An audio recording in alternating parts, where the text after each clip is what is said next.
भारतीय इतिहास में पहली बार ऐसा हुआ है कि 4 महीने तक इंटरनेशनल उड़ानों को बैन कर दिया गया है। भारत की एयर इंडिया और डोमेस्टिक एयरलाइन को इसका अच्छा खासा फायदा मिल रहा है। हालांकि अमेरिका, दुबई और उसके जैसे कई देशों ने इसकी काफी आलोचना की है। इसकी वजह से गवर्नमेंट अब इंटरनेशनल उड़ानों के लिए विदेशी एयरलाइनों को ट्रैवल बबल के जरिए उड़ान भरने की अनुमति दे सकती है। भारत में इंटरनेशनल एयरलाइंस को उड़ान भरने की मंजूरी अगले महीने से मिल सकती है, जिसमें डेल्टा, यूनाइटेड एयरलाइन, एतिहाद, लुफ्थांसा, अमेरिकन एयरलाइन वगैरह एयरलाइनों को मंजूरी मिल सकती है। ट्रैवल बबल के जरिए मंजूरी मिलने पर सिलेक्टेड एयरपोर्ट्स के साथ भारत की एविएशन मिनिस्ट्री डील कर सकती है। एयर इंडिया एक्सप्रेस ने अपनी शारजा से इंडिया के लिए 9 फ्लाइट्स को मंजूरी दी है, जिसकी बुकिंग आपको एयर इंडिया की वेबसाइट के जरिए करनी रहेगी। इंडियन नेशनल को भारतीय एम्बेसी अबू धाबी और दुबई के जरिए रजिस्ट्रेशन करना रहेगा। USA, UK, Canada, Germany, France के साथ ट्रैवल बबल के जरिए एग्रीमेंट करने के बाद इंटरनेशनल उड़ानों को सिलेक्टेड एयरपोर्ट के साथ जुड़ने की अनुमति मिल जाएगी। यूके गवर्नमेंट ने शुक्रवार शाम को एक लिस्ट जारी की है, जिसमें 60 देशों के नागरिकों को ऑन अराइवल पे क्वारंटाइन नहीं किया जाएगा। हालांकि इस लिस्ट में इंडिया और अमेरिका के नागरिकों को शामिल नहीं किया गया है। स्वीडिश गवर्नमेंट ने 31 अगस्त तक थर्ड वर्ल्ड के देशों के लिए एंट्री पे प्रतिबंध लगा दिया है।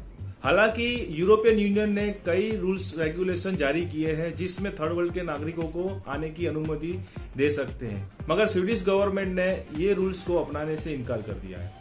सिंगापुर में लॉकडाउन धीरे धीरे खत्म हो रहा है। सिंगापुर गवर्नमेंट ने 13 जुलाई से थिएटर, रेस्टोरेंट, मॉल सभी को धीरे धीरे ओपन करने की अनुमति दे दी है।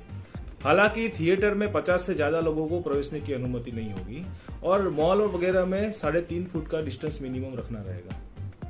अमेरिका में अलाबामा के साथ साथ 7 राज्यों में कोविड के संख्या बढ़ने के कारण कर्फ्यू लगाने की नौबत आ गई है। अमेरिका में इंडिपेंडेंस डे 4 जुलाई को मनाया जा रहा था, जिसमें वीकेंड में फ्राइडे को मायामी में कर्फ्यू लगाना पड़ा। अमेरिका में हालांकि हर रोज 50,000 से ज्यादा कोविड के मामले सामने आ रहे हैं। North Carolina, south Carolina, Idaho, Missouri, Tennessee, Alabama के साथ कई राज्यों में कोविड के मामले सामने आ रहे हैं।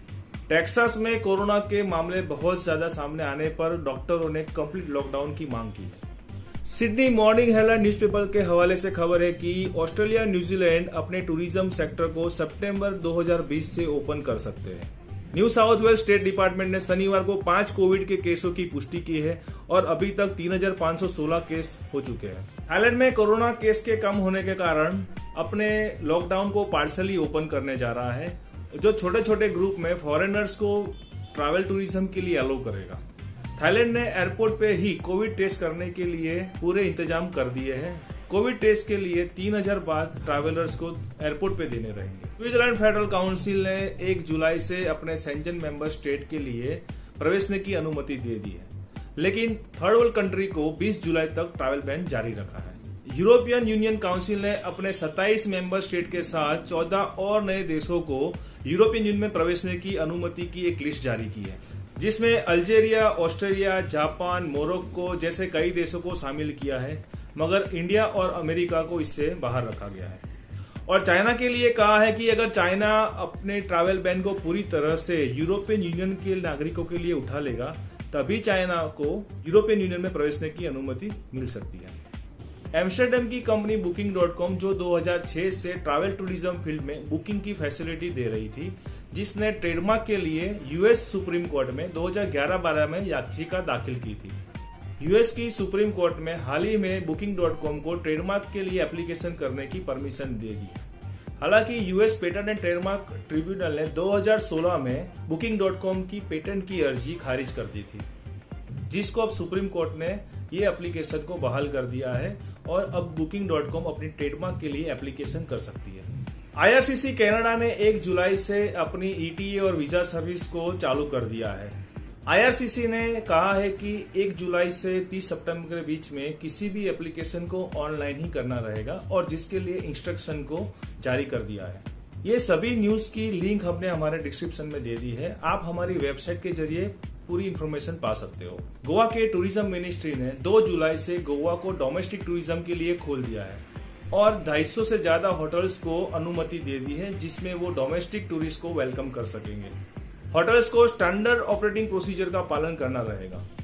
इंडिया में गोवा फॉरेन टूरिज्म के लिए बहुत बड़ा नाम है और बहुत सारे टूरिस्ट गोवा को पसंद भी करते हैं।